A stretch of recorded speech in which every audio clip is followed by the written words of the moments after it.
one of my favorite things about it is that you can just store it, you know, next to a shelf or on a bookshelf next to the bed, wherever. You don't have to hard mount it. You can. The bracket that it comes with is pretty nice, but this is where I have mine. I've got it on a bookshelf. I actually keep it in a bookshelf in a different room, but for illustration purposes, we brought it over in here. So I'm just going to show it to you, and I'm also going to give you a quick tip if you plan to store it this way on a shelf. And also I'm going to show you how to set it up, get your password and your fingerprints dialed in. So let's take a look. I'm going to go ahead and open it up. I've already got a thumbprint programmed into it, and you can see how quickly this thing opens right up, and you never know when you might need an emergency game. It's got this cool light right here. I don't know if you saw that, but I thought that was a nice touch, because there might be situations where you have to open this up in the dark, and being able to easily see what you're grabbing out of the safe is going to be super, super helpful. Now, when you first get this, you're going to want to set it up. You're going to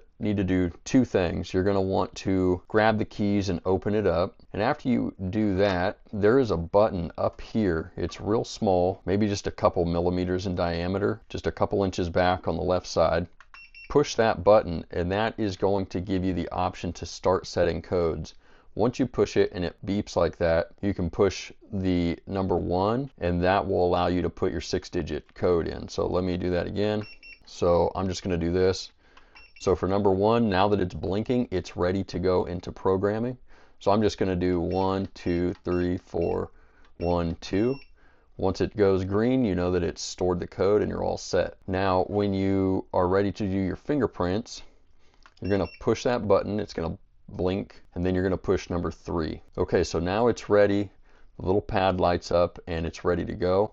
I'm going to do my index finger, and you got to do each one 3 times. So we got 1, 2, 3. So now that fingerprint saved. If it blinks red, it means you need to do it again. So let me show you what happens if I do that. We're going to hit 3 to get back in there. Let's go like this.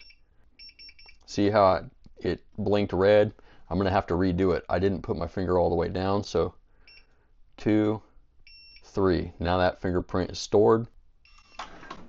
It is ready to rock and roll. That's how easily and fast this opens up. Now, the only thing I'm going to say here is it does require a little bit of tension to push this back into position and to shut it. So if you're going to put this on a shelf, make sure that you put it on a shelf that's got some backing, because if the shelf is an open back shelf and you start pushing on this, it's going to just fall off the back, because this does have a decent amount of tension in the sliders to, you know, help it open quickly like that. So I really appreciate that, but that's just one thing that you're going to want to remember if this is how you're going to store it. All things considered, I'm really happy with the mechanism. I really like that light. The code is real easy to set, and the fingerprints are easy to scan. I think you can do up to 50 fingerprints, and the process for doing those, like I showed, is pretty easy.